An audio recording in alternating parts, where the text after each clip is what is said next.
मैं पायरेसी को बिल्कुल प्रमोट नहीं करता, तो पहले ही बता दूं कि ये वाली फिल्म मैंने लंदन में देखी थी सिनेमा में। एंड हाँ, मैं धुरंधर नाम की फिल्म की बात कर रहा हूँ, जिसकी आजकल बड़ी चर्चा हो रही है।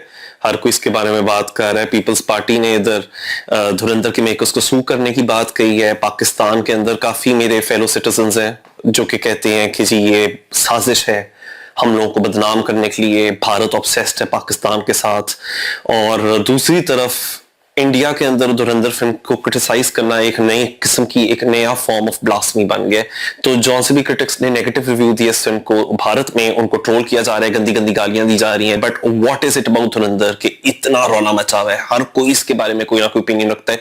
और पाकिस्तान में जिधर ज्यादातर लोगों ने फिल्म नहीं देखी हुई जब तक कि वो नेटफ्लिक्स के ऊपर रिलीज ना हो जाए, तो पाकिस्तान में कैसे हो गया कि वही लोग आर्टिकल्स भी लिख रहे हैं इस फिल्म के बारे में, इस फिल्म के बारे में रिव्यूज भी लिख रहे हैं। तो इतनी स्ट्रॉन्ग ओपिनियंस एक ऐसी फिल्म के बारे में जो कि या तो लोगों ने देखी नहीं है या जिन्होंने देखी है भारत के अंदर खास तौर पे वो, और उनके अंदर देशभक्ति की आत्मा जाग रही है।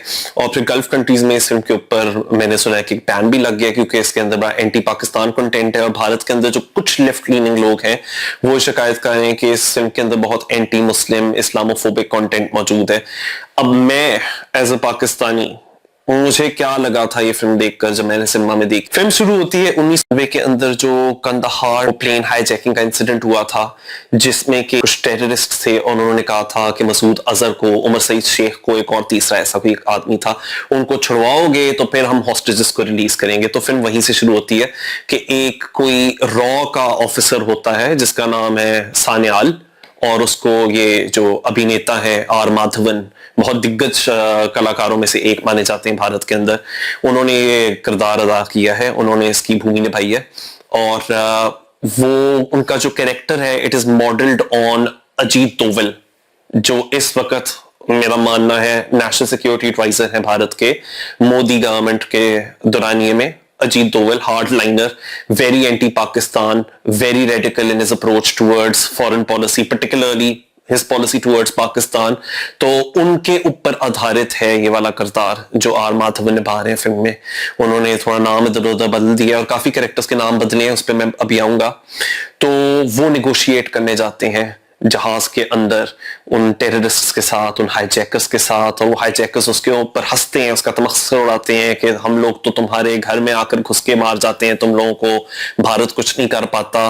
तो हमें पहले ये दिखा दिया कि जब तक भारत के अंदर एक स्ट्रॉन्ग मैन लीडरशिप नहीं थी, जब भारत के अंदर ये पॉपुलिज्म नहीं था जो कि मोदी की गवर्नमेंट लेकर आई है, भारत कितना लाचार था, कितना नापुंसक था कि वो अमेरिका को खुश करने पे लगा रहता था, वो डिप्लोमेसी के ऊपर यकीन रखता था, वो पाकिस्तान को भी एक और मौका, दो मौके, तीन मौके, मतलब मौके पे मौका देता चला जाता था और सिर्फ मुंह के बल ही गिरता था।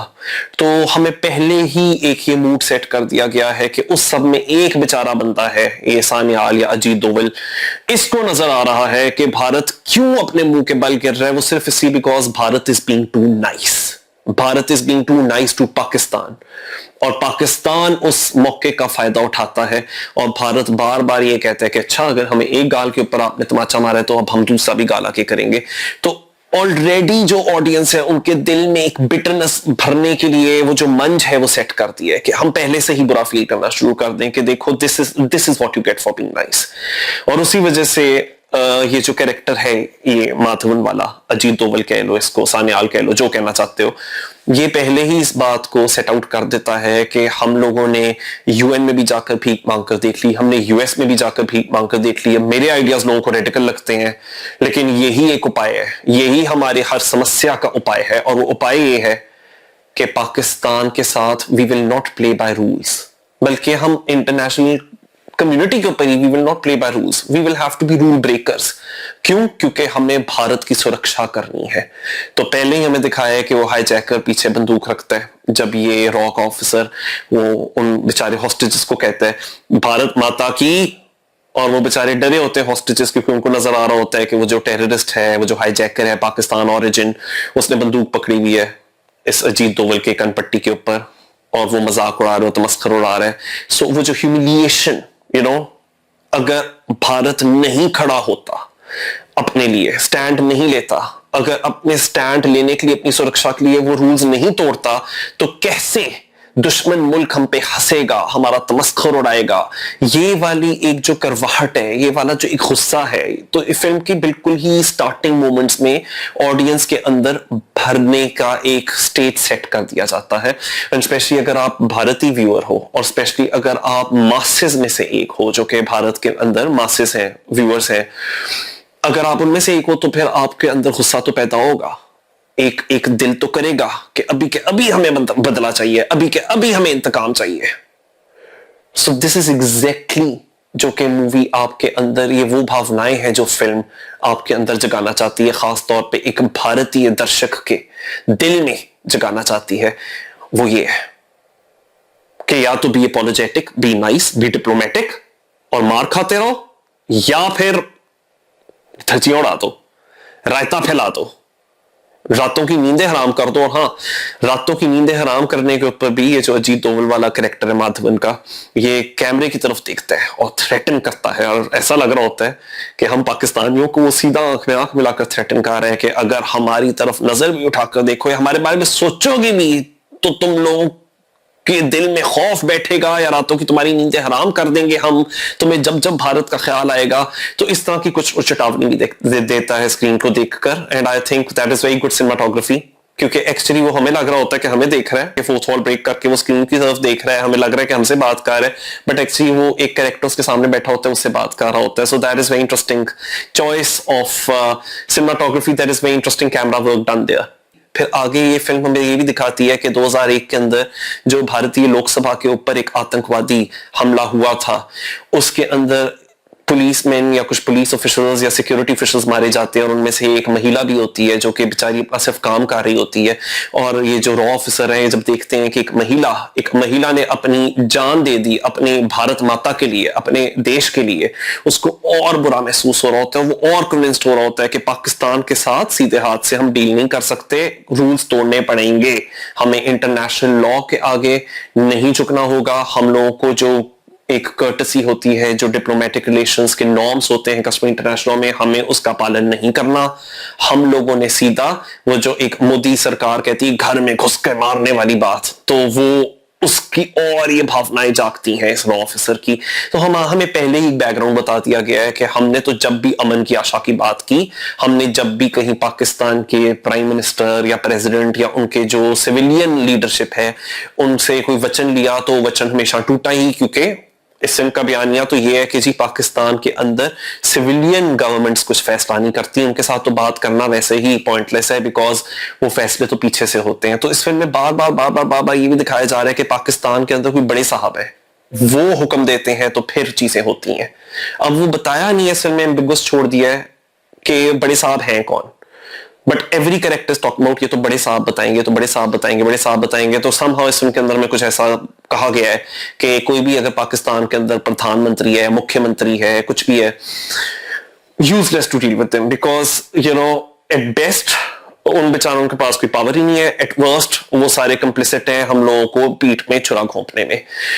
तो असल जो पावर शॉट्स कॉल करता है पाकिस्तान के अंदर वो बड़े साहब हैं, लेकिन हमें बताया नहीं, इलेबोरेट नहीं किया, एम्बिगुअस छोड़ दिया बड़े साहब कौन है। इस फिल्म का एक पार्ट 2 है जो कि 19 मार्च 2026 को रिलीज होगा, शायद उसमें बताया जाएगा कि बड़े साहब कौन है अल्टीमेटली। तो खैर, अब एक्शन फिर भारत से मूव कर जाता है, जो रॉ एजेंसी है वहां से मूव कर जाते हैं और सीधा आ जाते हैं वो पाकिस्तान में तुर्कम बॉर्डर क्रॉसिंग के ऊपर।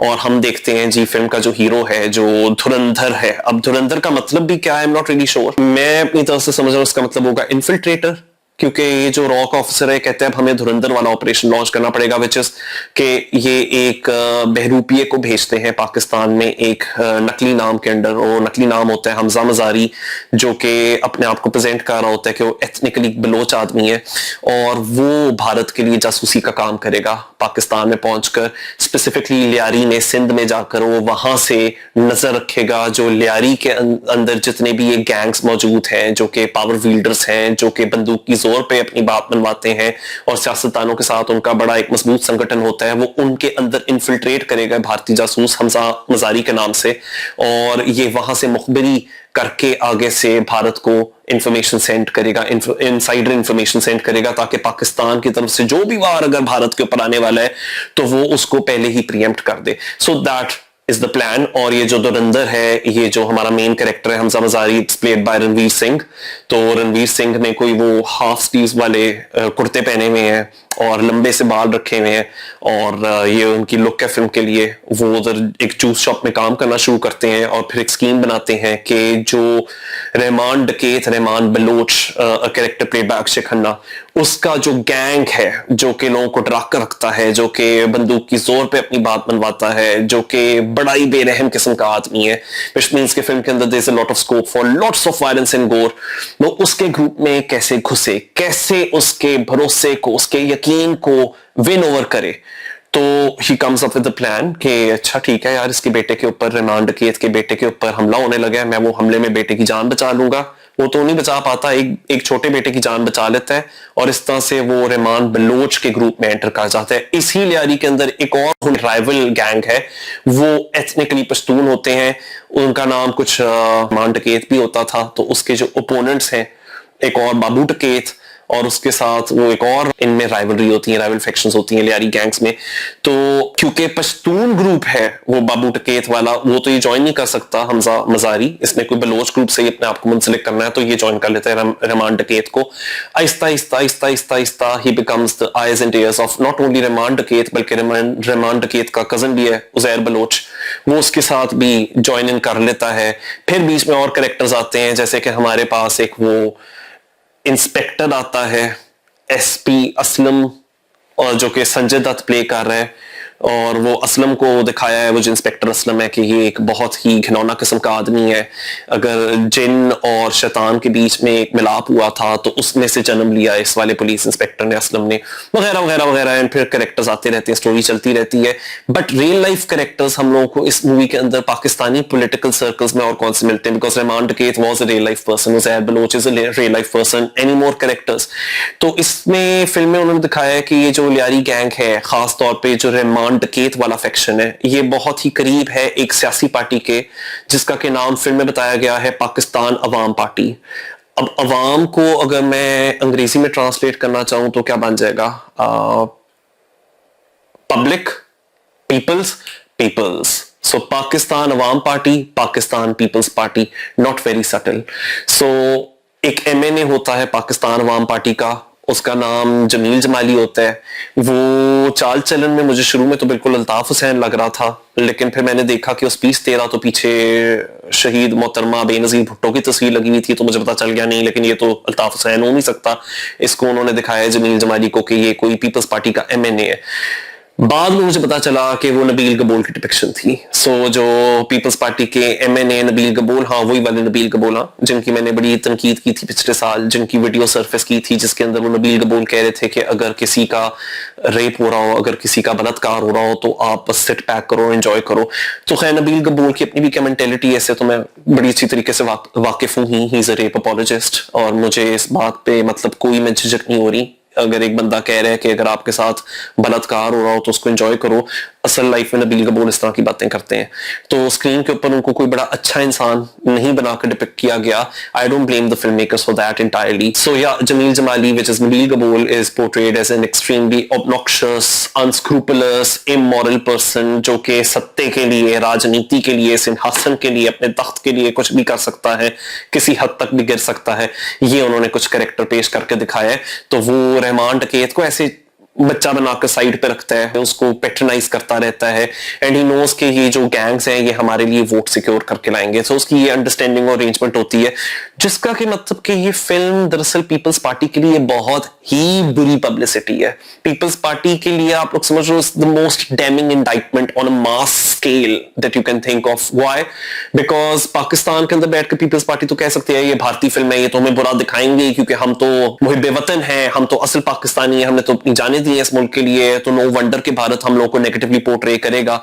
लेकिन पाकिस्तान के अंदर भी जो पीपल्स पार्टी के पॉलिटिकल राइवल्स हैं, मोस्टली पीटीआई वाले, और जो इंटरनेशनल लेवल के ऊपर भी ज्यादा इंडिया के साथ अलाइंड है, उन सब के आगे इतने बड़े स्केल पर जब ये फिल्म रिलीज हुई है, एंड लेट्स नॉट फॉरगेट कि पाकिस्तानी लोग इसको बड़े अच्छे प्रिंट पे देख सकेंगे जब ये फिल्म नेटफ्लिक्स के ऊपर रिलीज होगी, तो उसका मतलब कि इससे ज्यादा अनफ्लैटरिंग डिपिक्शन और कोई हो नहीं सकती थी। बिकॉज जो लोग यकीन करना चाहेंगे स्टोरी में वो तो यकीन करेंगे ही करेंगे।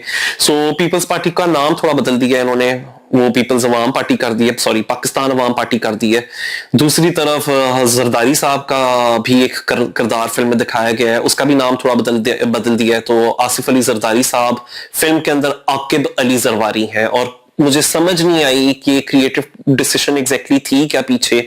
फिल्म के जो डायरेक्टर हैं उनका नाम आदित्य धर है, उन्होंने फिल्म डायरेक्ट किया। मुझे नहीं पता आदित्य धर क्या सोच रहे थे जब उन्होंने सोचा कि बेनजीर भुट्टो असल वाली की तस्वीर पीछे लगाएंगे हम लोग पीएपी के पोस्टर्स के ऊपर, लेकिन हम पीपल पार्टी का नाम पीपीपी से पीएपी कर देंगे और हम आसिफ अली जरदारी को आकिब अली जरवारी कर देंगे। तो फिर तो बेनजीर भुट्टो की भी आप शक्ल चेंज कर देते, उनसे कोई मिलती जुलती की पीछे तस्वीर लगा देते, लेकिन असल वाली बेनजीर की तस्वीरें बार बार लगाई है और उनको बार बार हर कोई बेनजीर कह भी रहा है। सो क्यों उनको लगा कि कुछ नाम वही रहने दो जो कि असल में कैरेक्टर्स के हैं और थे, जिस तरह के ज़ैद बलोच। क्यों उनको लगा कि नहीं नबील कबूल का नाम बदल दो, क्यों उनको लगा अजीत दोवल का नाम बदल दो। आई डोंट अंडरस्टैंड ये क्या आर्बिट्री प्रोसेस था, बट खैर we get the gist, we get the point. अब इस फिल्म के अंदर एक लव ट्रैक और एक रोमांटिक ट्रैक भी दिखाया गया, because he obviously you know अगर आप 3.5 घंटे बैठ के एक फिल्म देख रहे हो, अगर कोई अच्छा सा गाना नहीं आपको सुनाई दे रहा, कोई रोमांस नहीं मिल रहा, then the film can become very dry and complete blood fest. So the film is a blood fest, लेकिन उसके अंदर उन्होंने कुछ लाइट मोमेंट्स भी डाले हैं। सो लाइट मोमेंट्स डालने के लिए उन्होंने किया क्या है कि जो नबील कबूल कैरेक्टर है यानी जमील जमाली, उनकी बेटी 19 साल की उन्होंने दिखाई है जो कि कॉलेज में जाती है मेडिसिन पढ़ने अपने खानदान को और अपने टॉक्सिक बाप को एस्केप करने के लिए। सो वो उन्होंने दिखाई है 19 साल की हीरोइन। 40 साल का रणवीर सिंह है, तो काफी लोग तो इस पे भी अनईजी हैं थोड़े कि इतना बुढ़ा हीरो। और अभी कल को जो चाइल्ड आर्टिस्ट हुआ करती थी वो इस तरह की हीरोइन आप लोग लेकर आ गए हो इकट्ठे, बट मुझे नहीं पता रियल लाइफ में कुछ ऐसा था। नबील कबूल की कोई बेटी थी, और अगर नबील कबूल की कोई बेटी जो कि मुझे पता चल रहा है थी नहीं है, और उनका मैं थोड़ा उनका नाम थोड़ा भूल रहा हूं, लेकिन सदफ नाज मेरे ख्याल से मैंने देखा था नबील कबूल की बेटी का नाम लिखा था गूगल पे। ऑफ कोर्स फिल्म देखने के बाद मेरा और रिसर्च करने का दिल कर रहा था कौन कौन है, और उनकी वाकई एक लियारी के डकैत के साथ, एक लियारी गैंग के ठग के साथ मैंने पढ़ा है ऐसा शादी हुई भी थी। और फिल्म में रणवीर सिंह का कैरेक्टर जो कि ऊपर से लियारी का ही ठग है, वो रहमान डकैत का राइट हैंड मैन है पर अंदर से वो भारतीय एजेंट है, उसके साथ फिल्मी नबील कबूल की बेटी की शादी हो जाती है। तो इस फिल्म को देखने के बाद तो मैं ये सोचूं कि ना कि सिर्फ पीपल्स पार्टी की हवाले से ये फिल्म बड़ी नेगेटिव पब्लिसिटी कर रही है, बल्कि ये फिल्म तो कुछ ज्यादा सजेस्ट कर रही है। फिल्म सजेस्ट कर रही है कि नबील कबूल की बेटी की शादी किसी भारतीय स्पाई और एजेंट के साथ हुई हुई है, किसी रॉ एजेंट के साथ। और अगर ऐसा है तो ये तो हम पाकिस्तानियों के लिए बड़ी फिक्र करने वाली बात है। सो पीपल्स पार्टी से भी ज्यादा बुरी तो ये फिल्म नबील कबूल के लिए एक्चुअली, क्योंकि मैं तो ये रिसर्च करने में पड़ गया हूँ कौन है, क्या नाम है नबील कबूल के दामाद का, क्योंकि ये फिल्म तो कह रही है नबील कबूल का दामाद भारतीय एजेंट है। और फिर ऑफ कोर्स लोग कहेंगे कि फिल्म है यार, फिल्म को इतना सी ना लो, लेकिन फिल्म खुद दावा कर रही है ना, फिल्म की शुरू में लिखा हुआ है inspired by remarkable true events या कुछ इस तरह की बात लिखी हुई है, inspired by incredible true events, ऐसा फिल्म की शुरू में लिखा है। तो फिल्म दावा कर रही है कि जितना उन्होंने नामों को थोड़ा बदला भी है, जो मेन पॉइंट है वो सच है बिल्कुल, फिल्म ये दावा कर रही है। तो फिल्म का तो क्लेम बड़ा टॉल है कि नबील कबूल के दामाद दरअसल भारतीय एजेंट है, और वो पाकिस्तान के अंदर ही बैठकर, पाकिस्तान के सबसे पावरफुल क्वार्टर्स के अंदर बैठकर वो भारत का काम कर रहे हैं। सो आई मीन जिसकी भी जुरिस्डिक्शन में ये आता है, I don't know, but if you can check कि कौन है नबील कबूल के दामाद और क्या वाकई ये बात सच्ची है, क्योंकि एज अ पाकिस्तानी व्यूअर तो मैं तो थोड़ा सा परेशान हो गया हूँ। खैर आगे चलते हुए फिर फिल्म में एक और कैरेक्टर अर्जुन रामपाल ने उसकी भूमि निभाई है, और वो कैरेक्टर है कोई आईएसआई के एजेंट बनाए हुए मेजर इकबाल। और मेजर इकबाल बहुत ही एक सेडिस्ट किस्म का कैरेक्टर दिखाया है, जो एक बंदे को, जो एक भारतीय एजेंट को बांधता है और उसके बॉडी पर डिफरेंट पार्ट्स पे छेद करता है और उसके अंदर पता नहीं रस्सियां डालते हैं और रस्सियों से उसको खींच रहा होता है और उसके ऊपर बहुत पेन इन्फ्लिक्ट कर रहा होता है। तो खैर फिल्म में दिखाया है कि पाकिस्तान के अंदर चाहे वो लियारी गैंग वाले हों, या चाहे वो पीपल पार्टी के पॉलिटिशियंस हों, या फिर चाहे वो इंटेलिजेंस ऑफिसर्स हों, सब एक से बढ़ के एक रूथलेस कैरेक्टर्स हैं। और फिर उसके अंदर एक Baloch hating, Baloch despising police inspector जो कि संजू बाबा ने, संजय दत्त ने जो किरदार अदा किया है, वो भी बीच में आ जाता है, जिसकी मैंने पहली बात की थी, जिसको कि हमें बताया गया कि शैतान और जिन की मिलावट है, और वो भी बड़ी बेदर्दी से लोगों को मारता है और बहुत वायलेंट किस्म की इमेजरी अगर किसी फिजिकल एक्शन के थ्रू नहीं तो वर्ड्स के थ्रू क्रिएट की गई है। जिस तरह संजू बाबा का कैरेक्टर ये कहता है, इंस्पेक्टर असलम का कैरेक्टर, कि मेरी शादी होने वाली थी किसी के साथ, मेरी मंगेतर थी, वो मंगेतर मेरे बलोच साथी के साथ चली गई, उन्होंने ऐसा वैसा किया, मैंने वो बलोच बंदे की अंतड़ियां बाहर निकाली और अपनी उस फियोंसे की, अपनी मंगेतर के घर के बाहर लटका दी। सो अगर फिजिकल वायलेंस नहीं दिखा रहे स्क्रीन पे, जो कि बहुत ज्यादा दिखाई गई है, तो इस तरह की वायलेंट इमेजरी वर्ड्स के थ्रू क्रिएट की गई है फिल्म के अंदर, तो आपको बहुत कुछ गेम ऑफ थ्रोन्स लेवल की वायलेंस फिल्म के अंदर दिखेगी। और वो वायलेंस जो परपेट्रेट कर रहे हैं सबसे ज्यादा वो पाकिस्तानी कैरेक्टर्स ही हैं। खुले बाजार में किसी के सर को फोड़ते हुए एक सीन है रहमान डकैत, उसके सर को मिर्ची देता है, पूरा उसके सर का कचूमर बना देता है बाबू डकैत का, जो कि हमें फिल्म में भी बताया गया है बाबू डकैत शायद रहमान डकैत का बाप भी होता है, और रहमान डकैत अपनी माँ का कत्ल कर चुका होता है जब उसको ये पता चलता है कि वो बाबू डकैत की नाजायज औलाद है। ये बात तो सच है, रहमान डकैत ने वाकई अपनी माँ का कत्ल किया था, पर उसका कारण क्या वाकई ये था, ये मुझे भी नहीं पक्का पता। तो खैर, this is what the film is about. But more than that, मेरे लिए जो सबसे इंटरेस्टिंग मोमेंट्स थे फिल्म में, जो एक्चुअली एज अ व्यूअर मुझे बता रहे थे कि what exactly the film is trying to do, वो इस 3.5 घंटे की फिल्म में दरअसल दुरानिये से अगर आप देखें, ड्यूरेशन वाइज देखें, वो बड़े लंबे सीन्स नहीं है, लेकिन वो मेरे लिए सबसे अहम सीन्स हैं, क्योंकि वो बताते हैं what the point of the whole film is, and the point of the whole film is contained in the scenes जिधर आपको माधवन का कैरेक्टर नजर आता है, और ऑफिसर का, सान्याल का, अजीत दोवल का, वो वाला कैरेक्टर। क्योंकि मैंने जिस तरह कहा, वो शुरू में भी कहता है कि कुछ बड़ा रेडिकल करना पड़ेगा पाकिस्तान से निपटने के लिए, वो फिर एक सीन में ये भी कहता है कि मैं अभी से इंटेल गैदर कर रहा हूं। अभी से मुराद हमें दिखाया जा रहा है सन 2007, सन 2009। मैं अभी से इंटेलिजेंस गैदर कर रहा हूं, मैं अभी से इंफॉर्मेशन गैदर कर रहा हूं, क्योंकि अभी तो हमारे पास जो भारत के अंदर हुक्मरान बैठे हुए हैं, अभी हमारे पास जो भारत में लीडर बैठे हुए हैं, वैसे उस वक्त कौन था भारत के अंदर प्रधानमंत्री, कौन से लीडर थे उनके पास? मेरे ख्याल से मनमोहन सिंह था, और 1999 के करीब अटल बिहारी वाजपेयी, जो कि बीजेपी का ही बंदा था, जो कि दरअसल पाकिस्तानियों के साथ जाकर मिला भी था लाहौर में, मीनार पाकिस्तान में, और जिसने कि एग्रीमेंट भी की थी कि अब रिलेशंस को बेहतर करने की कोशिश की जाएगी। वो अलग बात है, बाद में कारगिल हो गया था और फिर वो कंदहार प्लेन हाईजैकिंग वगैरह हुई थी। लेकिन जितने भी ये कांग्रेस पार्टी या इवन बीजेपी का वाजपेयी, जितने भी प्रधानमंत्री आए हैं, हमें उस रॉ ऑफिसर के नजरिए से दिखाया जा रहा है कि वो ये बिलीव करते हैं ये सारे कायर हैं, डरपोक है, कमजोर है, पाकिस्तान को उसी की भाषा में उत्तर देना नहीं जानते।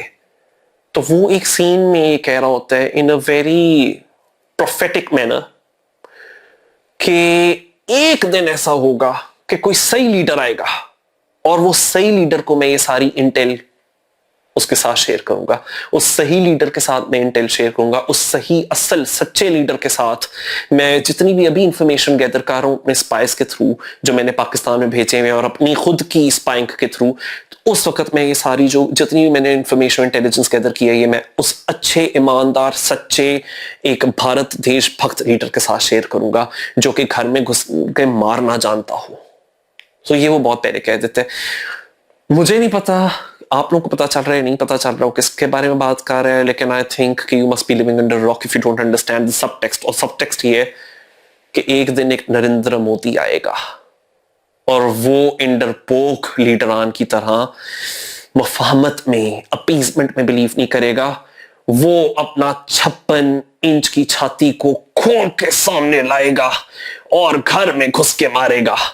तो पहले ही वो स्टेज सेट किया जा रहा है हमारे लिए, हम लोगों को बताया जा रहा है 3.5 घंटे की फिल्म के द्वारा कि मोदी को लाने की और मोदी के भारत का प्रधानमंत्री बनने की सबसे ज्यादा जरूरत पड़ी ही क्यों थी, और क्यों मोदी भारत के लिए अच्छा है। वो जो एक मोदी का अपना भी स्लोगन है, मोदी है तो मुमकिन है, ये फिल्म बिल्कुल वही कहना चाह रही है। मोदी है तो मुमकिन है। जब तक मोदी नहीं था तो भारत एक बहुत ही नापुंसक, एक लाचार, यानी कि अनाथ देश था।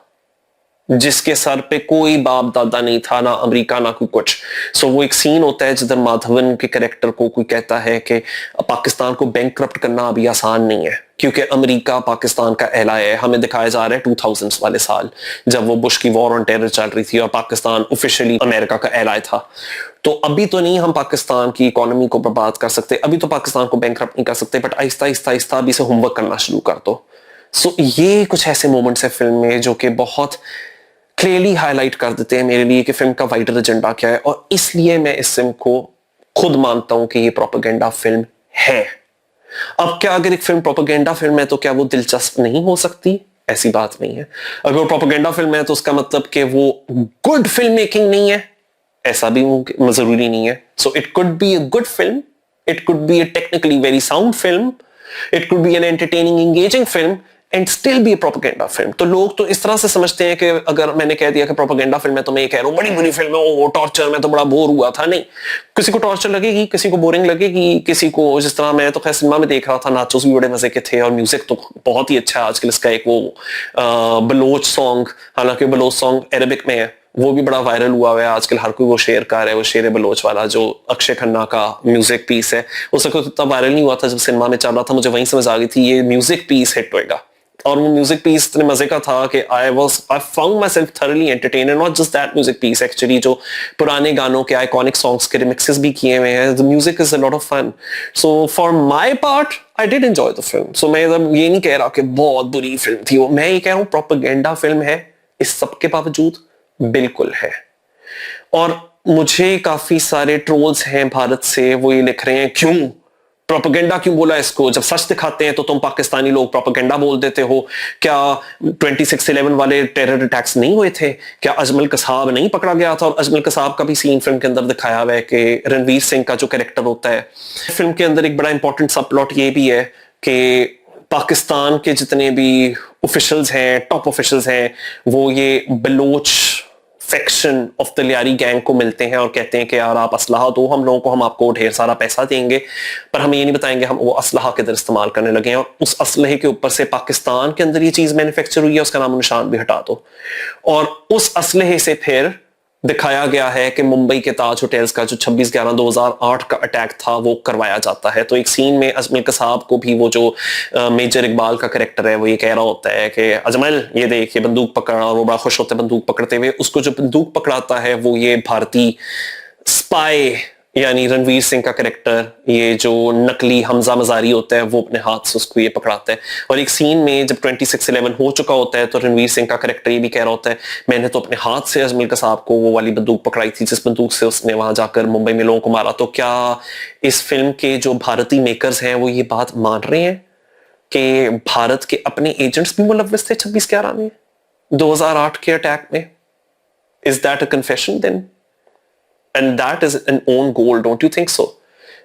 तो फिर तो जब आप फिल्म के एंड पे कह रहे हो कि ये जो अननोन हीरोज हैं हमारे, अननोन हीरोज वो जो कि पाकिस्तान में अपना रूप बदल के जाते हैं, कुलभूषण जाधव जैसे लोग, और वो भारत के लिए इंटेलिजेंस का काम और स्पाइंग का काम कर रहे होते हैं, एस्पियोनाज कर रहे होते हैं, वो हम भारत के अननोन हीरोज हैं क्योंकि उनका नाम कभी भी किसी को कभी पता ही नहीं चलेगा रियल लाइफ में।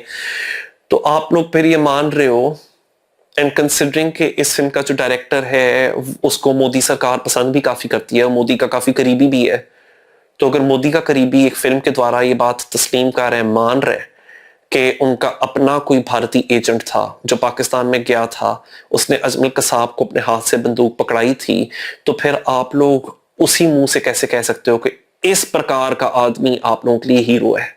That's a huge contradiction. आप एक ऐसे आदमी को और ऐसे लोगों को सेलिब्रेट कर रहे हो जो पाकिस्तान में बैठकर जासूसी का काम करते करते पाकिस्तान के अंदर जो भी ऐसे एलिमेंट्स हैं आपके बकौल जो कि भारत के अंदर कत्ल गारत करवाते हैं, आप ये कह रहे हो। तो दरअसल वो पाकिस्तान में बैठे हुए भारतीय एजेंट के थ्रू ये कर सक रहे हैं। Make that make sense, but that's N own goal, that's a confession actually, that's a Freudian slip. मैंने कुछ नहीं कहा, आप लोगों ने फिल्म बनाई है, मैं कुछ नहीं कह रहा, मैं किसी पे कोई आरोप नहीं लगा रहा। That's the point that you trying to make through your film. लेकिन चलो ठीक है, मैं मान लेता हूँ कि इस फिल्म में जिस किरदार को आप दिखा रहे हो कि अजमल कसाब को गोली पकड़ा रहे हैं, एंड पे आप उसी को हीरो कह रहे हो फिल्म में, अपने एंडिंग टाइटल्स में, that I don't no should be problematic. अगर मैं भारतीय होता तो मेरे लिए तो बड़ा प्रॉब्लमेटिक होना था वो। एनीवेज, सो आगे चलते हुए, that's why I am saying ये फिल्म प्रोपेगेंडा फिल्म इसलिए भी है, नॉट बिकॉज एंटी पाकिस्तान है। I mean come on, Pakistan के अंदर इतनी ऐसी फिल्में या प्रोडक्शंस बनती हैं जिसमें कि अगर भारत का कोई हवाला आता है तो भारत को बड़ा अच्छा पोर्ट्रे नहीं किया जाता। हालांकि वो अलग बात है, हम लोग इतनी प्रोपेगेंडा फिल्म्स बना नहीं रहे, लेकिन हमारे पुरानी 90s की फिल्मों के अगर सीन्स आप लोग देखो, जो पंजाबी फिल्में हैं, तो उसमें जनरली बहुत ही डिरोगेटरी वर्ड्स का इस्तेमाल किया जाता है towards people of the Hindu faith, which I have a lot of issues with. And वहां ये समझाया जाता है कि जी हिंदू लोग और हिंदुस्तानी लोगों में फर्क नहीं है, and that is very very very problematic for my own country as well. क्योंकि मैं तो खुद ही कहता हूँ, मेरे अपने मुल्क में जो एक माइनॉरिटीज स्टिग्मा फेस करते हैं, तो काफी चीजें हमारे निसाब में है, हमारे करिकुलम में है, वो बहुत ऑफेंसिव है और उसको बदलने की और तब्दीली की उसमें बड़ी सख्त जरूरत है। तो है, मैं तो एक ऐसा इंसान हूं जो कि मानता है कि इस मुल्क के अंदर हम मजहबी अक़लियतों के साथ कोई बहुत अच्छा सलूक नहीं करते। मैं ये भी मानता हूँ हमारे मुल्क के अंदर बहुत बहुत बहुत मजहबी शिद्दत पसंदी का भी एक मसला है, बहुत ज्यादा है। बल्कि मेरे ख्याल से कि हमारे मुल्क में that has been the biggest problem, और वही वजह है कि जब TLP के ऊपर क्रैकडाउन भी हुआ था तो एटलीस्ट मैं उस वक्त यही कहा था कि रियासत आखिरकार वो काम कर रही है जो उनका बनता है काम करना, कि वो आम पाकिस्तानी शहरियों को बचाए दहशतगर्दों से। या तो मैंने तो हमेशा बहुत वोकली बोला है, मुल्क के अंदर जो भी मजहबी इंतहा पसंदी है या अकलियतों के हकूक की पामाली की जाती है, मैं तो हमेशा उससे बोलता हूँ वो वाली बातें सच है। सो एक भारतीय प्रोडक्शन पाकिस्तान के हवाले से जो भी स्टीरियोटाइप्स एग्जिस्ट करते हैं, उनमें से कुछ फैक्ट्स भी एग्जिस्ट करते हैं, उसको उठाकर अगर अपना एक पॉइंट मनवाना चाह रही है, आई एम नॉट सरप्राइज्ड। लेकिन मैं प्रोपेगेंडा इस फिल्म को इसलिए कह रहा हूं क्योंकि ये फिल्म मोदी के सियासी मुखालिफिन को और मोदी के प्रीडिसेसर्स को बड़ी गंदी लाइट में दिखा रही है। फिल्म में एक बड़ा इंपॉर्टेंट डायलॉग है जिधर R माधवन ये कहता है, मतलब वही रॉ वाला ऑफिसर, कि भारत का सबसे बड़ा दुश्मन पाकिस्तान नहीं है, भारत के सबसे बड़े दुश्मन भारत में बैठे हुए हैं, पाकिस्तान दूसरे नंबर पे हमारा सबसे बड़ा दुश्मन है। तो what does he mean by that? Bharat के अंदर कौन से ऐसे भारतीय हैं जो भारत के सबसे बड़े दुश्मन है? उनके कहने का मतलब था कांग्रेस पार्टी वाले लोग, उनके कहने का मतलब था जितने भी सिविल लिबर्टीज, ये आप जिसको पाकिस्तान में NGO माफिया कहा जाता है, जितनी सिविल सोसाइटी है जो ह्यूमन राइट्स की बात करते हैं, जो सेक्टेरियन डिवीजन को हील करने की बात करते हैं, उन्हीं को दिखाया गया है कि ये वो सियासतदान है जो कम्युनल एंगल देते हैं। सो दरअसल कोई भी अगर ये कहता है कि जी मुसलमानों के साथ भारत में जुल्म ना करो, वो भारत के दुश्मन है। कांग्रेस पार्टी जो कि मोदी के विजन में बिलीव नहीं करती, जो कि मोदी जैसे लोगों को पावर में देखना नहीं चाहती, वो भारत के सबसे बड़े दुश्मन है। मोदी की अपनी पार्टी के लोग जो इतने हार्ड लाइनर्स नहीं थे जैसे कि अटल बिहारी वाजपेयी, वो भारत के दुश्मन है। और जो सच्चे देशभक्त हैं, जो कि भारत से सच्ची मोहब्बत करते हैं, वो मोदी हैं। और वो मोदी के सारे जितने भी फॉलोअर्स हैं, मोदी के जितने भी चौकीदार हैं, वो हैं असल देशभक्त भारतीय। ये फिल्म जब हमें ऐसा सिखा रही है, इस तरह का मैसेजिंग एक जनरेट कर रही है, तो आपको पता चल रहा है कि this is not just about Bharat, this is actually about the politics of one man, this is about the cult of one man. क्योंकि फिल्म के एंड पे भी फिर एक डायलॉग आता है जब रणवीर सिंह का कैरेक्टर अपना असल कैरेक्टर जाहिर करता है कि वो दरअसल एक सिंह नाम का कोई भारतीय एजेंट है, और वहां वो एंड मोमेंट्स पे कहता है कि ये नया भारत है, ये घर में घुसता भी है और मारता भी है। जब वो इस तरह की बात करते हैं, नया भारत है, हमने पाकिस्तान में भी देखा ना, इस तरह के पॉपुलिस्ट आए थे, वो कहते थे ये नया पाकिस्तान है। हम लोग अमेरिका में देख रहे हैं, वहां वो ट्रंप कहते हैं कि मेक अमेरिका ग्रेट अगेन। तो ये जब भी इस तरह के पॉपुलिस्ट लीडर्स आते हैं, वो ये कहते हैं कि अब तक जितने भी हमारे मुल्क में लीडर्स थे, जितने भी हमारे सियासी मुखालफिन थे, वो सारे झूठे थे, वो टाउट्स थे, वो सेल आउट्स थे। असल मुहिब्बे वतन, असल देशभक्त हम हैं। अब देखना, हम सब कुछ ठीक कर देंगे। So this film and this film series, because of Dhurandhar part 2 भी कुछ ही महीने में रिलीज हो जानी है, this film series is actually a very well thought out propaganda piece for promoting Narendra Modi as the real Indian, as the true Indian, and as the only loyal leader that India has ever had. And that is why I say this is a propaganda film, because it's not saying कि हमने भारत को largest economy बनाना है। This film is not saying कि हमने भारत को सबसे बड़ी super power बनाना है। This film is saying Bharat largest economy, largest super power, सबसे सुरक्षित देश बन ही नहीं सकता जब तक कि मोदी नहीं होगा। Because film bar bar point कर रही है एक बंदा आएगा, एक लीडर आएगा, एक असल लीडर आएगा, वो जो बाकी लोग जिस चीज को रेडिकल कहते हैं वो उस चीज को स्टेट पॉलिसी बनाएगा, वो नया भारत बनाएगा, एक ऐसा नया भारत जो कि इंटरनेशनल लॉ को जूती पे रखेगा, एक ऐसा भारत जो इंटरनेशनल प्रेशर को जूती पे रखेगा, एक ऐसा भारत जो कि डिप्लोमेसी को जूती पे रखेगा, और वो सिर्फ घर में घुसेगा और घर में घुस के मारेगा। और ये फिल्म बहुत ओपनली इस बात को सस्टेन करती है कि भारत दरअसल पाकिस्तान में अपने स्पाइस भेजता है, और बल्कि सिर्फ पाकिस्तान के अंदर अपने स्पाइस का भेजता है। हम लोगों ने देखा कि कनाडा के अंदर भी वो जो सिख एक्टिविस्ट था जिसका कत्ल हो गया था, तो कैनेडियन गवर्नमेंट ने कहा था इसमें इंडियन गवर्नमेंट के लोग शामिल थे। उसी तरह से वाशिंगटन के अंदर भी एक सिख डिसिडेंट था, उसके ऊपर भी जानी हमला होने लगा था अमेरिका में, तो उसी वाले गैंग का, जो लॉरेंस बिश्नोई वाला गैंग है, उनका और भारतीय गवर्नमेंट का जो नेक्सस था वो सामने लाया गया था। जितनी भी न्यूज आई थी और क्रेडिबल इंटरनेशनल मीडिया की तरफ से जितनी भी न्यूज रिपोर्ट्स थी, उन्होंने यही कहा था। सो इस फिल्म के अंदर भी मान रहे हैं कि we don't care about international, we don't care about sending spies, हम मान रहे हैं कि भारत स्पाइस भेजता है, और हम डंके की चोट पे कह रहे हैं कि हाँ हम तो ये करते हैं, बिगाड़ लो जो बिगाड़ना, क्योंकि ये नया भारत है, ये तो घर में घुसता है भाई, ये तो घर में घुस मारता है। और इसकी जस्टिफिकेशन क्या दी है, वो जो माधवन का कैरेक्टर भी कहता है कि हम जिधर सिर्फ तहकीकात के पहले कदम पे होते हैं, तो वहां तो ये लोग आते हैं पाकिस्तान से, ये तो अपना काम भी करके दिखा जाते हैं।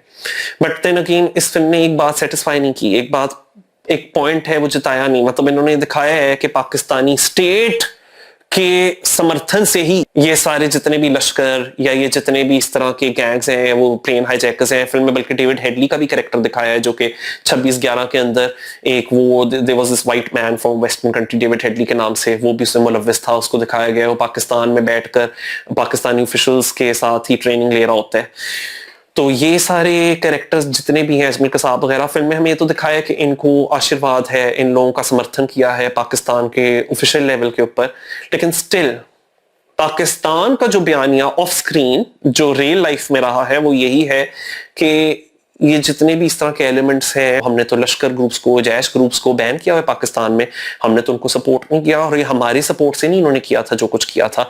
And then there are lot of people जो कि क्रिटिसाइज भी करते हैं पाकिस्तान की पॉलिसीज को, चाहे वो पाकिस्तान के अंदर हो, चाहे वो इंटरनेशनल लेवल के ऊपर हो, and they don't completely buy into it. But अगर एक फिल्म आप बना रहे हो तो you need to prove it very convincingly कि there is a very close nexus between the state and between these groups and Liari gang, etc., etc., etc. I don't think the film quite does that. And so what it does is, film actually ना Liari gang को इतना बुरा दिखा रही है, ना film ISI या पाकिस्तानी हुकूमत, यहाँ तक के ना पीपल पार्टी को उतना बुरा दिखा रही है जितना नरेंद्र मोदी से पहले जितने भारत के अंदर लीडर्स आ चुके हैं उनका बुरा दिखाया गया है।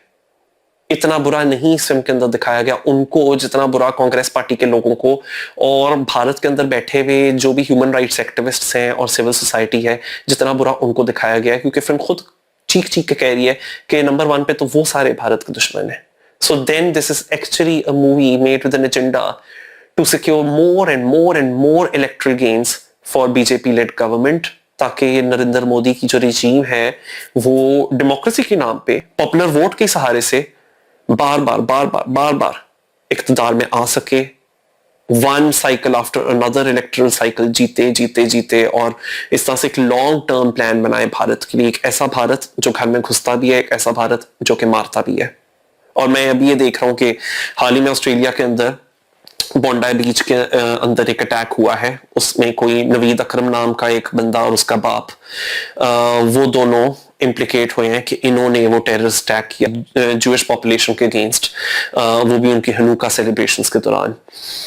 एंड मैं कल से देख रहा हूँ कि भारतीय अकाउंट्स, वही वाले अकाउंट्स जो कि हमें कह रहे हैं धुरंधर बड़ी अच्छी फिल्म है, और जिन्होंने धुरंधर को एक टेस्ट बना दिया है for who is a loyal Indian citizen and who is not a loyal citizen, वही वाले अकाउंट्स कह रहे हैं कि ये तो पाकिस्तानी था नवीद अकरम, ये तो पाकिस्तानी था, और उसको इतना मल्टीप्लाई किया एनडीटीवी या इंडिया टुडे, जितने भी India.com, इन सारों के फर्स्ट पोस्ट, जो times of India, India times, economic times, इनकी जितनी भी हेडलाइंस वो कह रहे हैं पाकिस्तान ओरिजिन नवीद अकरम, उसने बोंडाई के अंदर ये शूटिंग की है।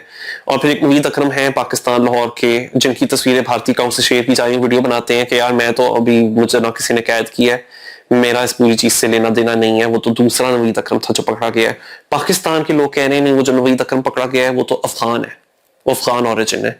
कुछ पाकिस्तानी कह रहे हैं नहीं नहीं नहीं वो अफगान ओरिजिन भी नहीं है, वो दरअसल इंडिया से उठकर गया था नवीद अकरम ऑस्ट्रेलिया में, तो वो भारतीय मुस्लिम है। इस वक्त हर कोई कह रहे हैं हमारा नहीं है, हमारा नहीं है, हमारे मुल्क का नहीं है, लेकिन जो भारत की एक पूरी सोशल मीडिया के ऊपर ट्रोल आर्मी है, उनकी जो एक पूरी ट्रोल आर्मी है, उसके समेत उनकी जो मास मीडिया है जिसको गोदी मीडिया भी कहा जाते हैं, उन्होंने इस चीज को इतना उछाल लिया है कि इस बात को इतना रिपीट कर समझो कि इसको ऑलमोस्ट गॉस्पेल ट्रूथ ही बना दी है कि हाँ जी ये वाला नसीम अकरम तो पाकिस्तानी है। और उसमें उन्होंने उसी वाले नसीम अकरम की तस्वीरें शेयर की हैं, क्रिकेट की शर्ट पहनी हुई उसने पाकिस्तानी टीम की, और स्टेडियम में खड़े होकर क्रिकेट मैच देख रहा है कि जी ये नसीम अकरम फ्रॉम लाहौर था, ये था मुलव्वस इसके अंदर, जो कि इवन अब तो वेस्टर्न मीडिया ही मान गया, ऑस्ट्रेलियन मीडिया ही मान गई, ये वाला नसीम अकरम नहीं था। बट जो दूसरा नसीम अकरम भी था उसको भी भारतीय जितने भी आपके सोशल मीडिया यूजर्स हैं और उनकी मेन स्ट्रीम मीडिया वो कह रहे हैं वो तो पाकिस्तानी था ही था। जबकि अभी तक ऑस्ट्रेलिया की पुलिस, जब मैं रिकॉर्ड कर रहा हूँ, उन्होंने कंफर्म नहीं किया कि उसके ओरिजिन्स क्या है, सिर्फ ये कंफर्म किया कि वो ऑस्ट्रेलिया का ही रेजिडेंट और सिटीजन था, वो नसीम अकरम और नवीद अकरम और उसका बाप।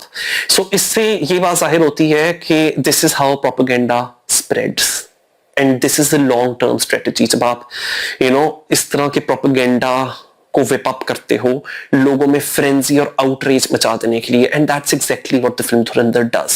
द फैक्ट कि this film is also doing very well at the international box office, overseas box office पे भी ये बहुत अच्छा बिजनेस कर रही है। 300 करोड़ रुपए तो तकरीबन इससे कमा लिए जितना मैंने सुना है भारत के बॉक्स ऑफिस पे। उसका मतलब कि this sort of propaganda is something which mass levels of people, huge numbers of audiences are going to view, and a lot of them are going to think कि यार बात तो सच है, no smoke without fire. We understand it's dramatisation, but वही वाली चीज no smoke without fire. So that is why I say that not only is it a propaganda film, it's a very successful propaganda film. बड़े लोग पाकिस्तान में हमारे film makers को कोस रहे हैं, पाकिस्तान क्यों नहीं ऐसी प्रोपेगेंडा फिल्म बनाता कभी। और मैं सोचा था नहीं, एक खलील रहमान का मैंने बनाई थी फिल्म काफ कंगना, अभी ये अलग बात है कि वो कुछ बड़ी ही घटिया फिल्म थी, क्योंकि खलील रहमान कमर जैसे को कहोगे कि फिल्म बनाए, he can't make a convincing film. Now that's the point. मैंने भी कहा propaganda film can be very entertaining, but उसके लिए we actually need good film makers, we need very your edge of the seat style of tight taut screenplay. Unfortunately Pakistan में हमारे पास good camera work भी आ गया है, we have good music, उस तरह की सारी चीजें हैं, but I don't think we have a lot of good film makers here, and that's the problem, and that's why you will not be able to make a good film. और जब तक वो नहीं कर सकते, as far as propaganda wars की अगर मैं बात करूं, या अगर मैं बात करूं कि जिसको 5th जनरेशन वॉरफेयर कहा जाता है, उसमें फिल्म के माध्यम से अगर देखूं तो वो तो भारत की industry, they are miles ahead of us, even though they've made very cringy films, but they've made these films जिनको के एक हद तक क्रिटिकल acclaim भी मिला है। उन्होंने अभी इसी डायरेक्टर ने जिसने धुरंधर बनाई है, आर्टिकल 370 बनाई थी, उड़ी सर्जिकल स्ट्राइक नाम की भी फिल्म बनाई थी। अभी हाल ही में एक फिल्म आई ताज, जिसमें पारेश रावल का कैरेक्टर है, वो भी प्रोपेगेंडा फिल्म थी। उसके अंदर वो हिस्ट्री को वापस रिविजिट कर रहे हैं कि जी ताजमहल तो दरअसल एक अयोध्या मंदिर था, ताजमहल तो मुगलों ने बनाया ही नहीं था। सो भारत से इस तरह की प्रोपेगेंडा फिल्म्स बहुत ज्यादा अभी आ रही हैं और बड़ी तेज स्पीड पे आ रही हैं। एंड इस फिल्म के अंदर बाय द वे बड़ा एक इंटरेस्टिंग एस्पेक्ट है, ये फिल्म डेफिनेटली प्रोपेगेंडा फिल्म है, बिकॉज इसके रिलीज होने के कुछ हफ्ते पहले, आप लोगों को शायद याद नहीं होगा, अर्जुन रामपाल जो कि फिल्म के अंदर एक बहुत ही उन्होंने भी महत्वपूर्ण भूमि निभाई है, उनकी एक वीडियो आई थी जिसमें वो राष्ट्रीय स्वयंसेवक संघ आरएसएस, जिसका के ऑफशूट है बीजेपी, उसकी तारीफ कर रहे थे। देशभक्ति और निस्वार्थ सेवा का प्रतीक राष्ट्रीय स्वयंसेवक संघ अपने 100 वर्ष पूरे कर रहा है, और उनके मुंह पे एक बड़ी चीकी स्माइल थी, by which he really meant, I know what you think I'm saying, and yes, you're right, that's exactly what I mean. He had a very cheeky smile on his face recording that video कि बेटा हाँ, तुम लोग RSS को extremist organisation कहते हो, कहते रहो बेटा, वो तो वो करेगा ही करेगा जो वो करना चाहते हैं। संजू बाबा ने भी, संजय दत्त ने भी साथ ही में एक वीडियो रिलीज कर दी आरएसएस के पता नहीं कितने 100 साल पूरे होने के ऊपर। नमस्कार, this Vijayadashami marks 100 years of RSS। और आरएसएस किसकी हीरो वर्शिपिंग करते हैं, आरएसएस किसको अपना आइकॉन मानते हैं? नथुराम गॉडसे को। नथुराम गॉडसे कौन? वही बंदा जिसने गांधी को मारा था। और गांधी को क्यों मारा था? कि गांधी, नेहरू, तुम जैसे देशद्रोही लीडरान ने पाकिस्तान क्यों बनने दिया, उसकी सजा में गांधी का, महात्मा गांधी का कत्ल हुआ था, उसकी हत्या की गई थी। तो नथुराम गॉडसे के जितने भी आप लोग कह लो पुजारी हैं, उसके जितने भी फैंस हैं, उसके जितने भी फॉलोअर्स हैं, जिन्होंने आज तक नथुराम गॉडसे को अमर रखा हुआ है, वो आरएसएस है। और फिर उस आरएसएस की जब संजय दत्त और अर्जुन रामपाल तारीफ करते हैं, कुछ हफ्ते बाद जाकर ये फिल्म आती है, you should understand there is a much much much wider angle to this film.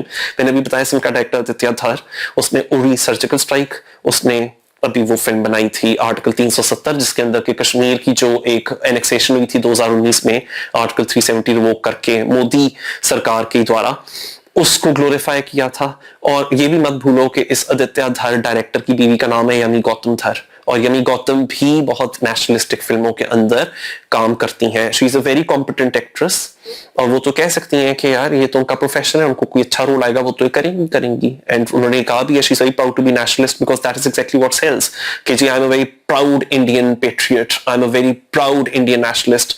तो याद रखना कि इनकी तो बीवी भी, जो कि एक एक्ट्रेस है, वो बहुत बड़ी नेशनलिस्ट है, यमी गौतम। और उन्होंने अभी हाल ही में एक फिल्म की है हक, जिसके अंदर उन्होंने मोदी गवर्नमेंट का जो ट्रिपल तलाक का लॉ रिफॉर्म है उसको जस्टिफाई किया है। एंड मैं खुद बल्कि बिलीव करता हूँ उस लॉ रिफॉर्म में, बट मैं ये नहीं बिलीव करता कि मोदी के अलावा कोई ये कर नहीं सकता था। This is very different aspect to it.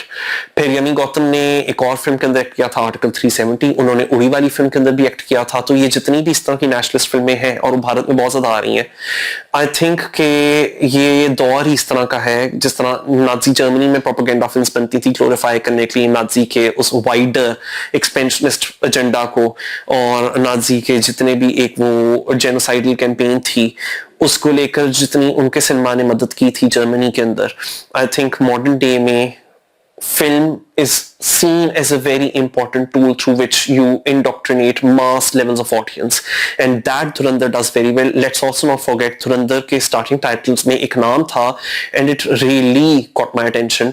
शुरू में लिखा था फिल्म के रिसर्च कंसल्टेंट starting titles में, और नीचे लिखा आदित्य राज कौल। आदित्य राज कौल फिल्म का रिसर्च कंसल्टेंट है। मेरी आदित्य राज कौल के साथ काफी दफा डिबेट हो चुकी हुई है, भारतीय मीडिया पे भी, पाकिस्तान मीडिया के ऊपर भी, और काफी उसके साथ वर्बल आर्ग्यूमेंट्स हुई है मेरी।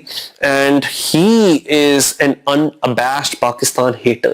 मतलब कि Pakistan critic is a very different thing. For example मैं अपने आप को मानता हूं कि मैं मोदी क्रिटिक हूं, या जो अभी इंडिया के अंदर गवर्नमेंट बैठी है मैं उसका क्रिटिक हूं, बिल्कुल जैसे कि मैं पाकिस्तान के अंदर बैठे हुए जितने भी राइट विंग एलिमेंट्स हैं मैं उनका क्रिटिक हूं। क्रिटिक होना है something very different, but hater होना वो बिल्कुल एक और चीज होती है। आदित्य राज कौल इस तरह के ट्वीट्स लिखते हैं कि जी पाकिस्तान का नाम लेकर ऐसी ट्वीट सकते हैं कि ये तो थर्ड मुल्क, ये तो थर्ड रेट कंट्री है, मतलब स्वीपिंग स्टेटमेंट्स देंगे, कोई बैलेंस नहीं, अपनी बात को क्वालिफाई करना, प्रूफ करना बिल्कुल भी नहीं, और अगर प्रूफ करना ही अपनी बात को तो वो झूठी खबर का सहारा लेते हैं। जिस तरह अभी मैंने बॉन्डाई बीच ऑस्ट्रेलिया के अंदर जो अटैक हुआ है, टेररिस्ट अटैक, मैंने आपको बताया, उन्होंने भी इस तरह की बातें शेयर करना शुरू कर दी। डिफरेंट शक्लें हैं, डिफरेंट लोग हैं, उनकी तस्वीर शेयर करके कि ये गेस करो इसका ओरिजिन क्या है, यानी पाकिस्तानी ओरिजिन के लोगों ने ये किया है। और ये तब बातें कर रहे हैं आदित्य राज कौल जबकि वेरीफाई भी नहीं हुआ कि वो अटैकर अफगान ओरिजिन था, पाकिस्तान ओरिजिन था। सो आदित्य राज कौल जैसा प्रोपेगेंडिस्ट जो कि रिपब्लिक टीवी के साथ काम करता है, अर्नब गोस्वामी के प्रोपेगेंडा चैनल के साथ, अगर उसकी रिसर्च ये है लेवल धुरंधर का कि उसकी रिसर्च आपकी रिसर्च की क्वालिटी है, तो देन आई अंडरस्टैंड कि अगर आदित्य राज कौल का ब्रेन है इस फिल्म के पीछे रिसर्च में ही सही, तो फिर ये फिल्म कभी भी न्यूट्रल नहीं हो सकती। It can be nothing other than a propaganda film. So जब मैं कहता हूं धुरंधर ऑब्जेक्टिव फिल्म नहीं है या प्रोपेगेंडा फिल्म है, I don't mean to say it's a bad film. I really mean to say it's a propaganda film. And that's my very honest take on it. I could have as a Pakistani said, oh I'm offended, बहुत घटिया film है, इसको boycott करो। वैसे मैं एक आपस की बात है सोच रहा हूँ, नेटफ्लिक्स के ऊपर ये वाली फिल्म रिलीज होनी है, मुझे बहुत डर लग रहा है क्योंकि बहुत मुझे अफसोस होगा, पाकिस्तान में तो वैसी हर चीज बैन हो जाती है, तो अगर ये फिल्म जब अपलोड की जाएगी नेटफ्लिक्स के ऊपर तो क्या पाकिस्तान में इसको बैन कर दिया जाएगा? क्योंकि पाकिस्तान को तो बहुत बहुत बहुत नेगेटिव लाइट में दिखाया। एक सीन होता है और उसमें दिखाया गया कि बलोचिस्तान के अंदर स्कूल के बच्चों के पानी को पॉइजन कर दिया है रियासत ने, again without any proof, without substantiating such a large tall claim. क्या पाकिस्तान की रियासत इस तरह की फिल्म नेटफ्लिक्स के पेड सब्सक्राइबर्स पाकिस्तान में बैठकर देख रहे हो ऐसा बर्दाश्त करेगी? क्या वो बैन नहीं लगा देगी नेटफ्लिक्स पे? इसका जवाब ये नेटफ्लिक्स परवाह ही नहीं करता। Netflix doesn't even care. उनका यही एटीट्यूड होगा, पाकिस्तान आप लोगों ने बैन करना है, नेटफ्लिक्स को कर दो। पर नेटफ्लिक्स भारत से और मोदी से बहुत ज्यादा डरता है। ये बात मुझे इसलिए पता है क्योंकि एक फिल्म थी 2020 में और 2021 में वो बनाई गई थी। उसके डायरेक्टर हैं दिबाकर बैनर्जी, फिल्म का नाम है 30 और उसमें है नसीरुद्दीन शाह और मनीषा कोइराला और हुमा कुरैशी।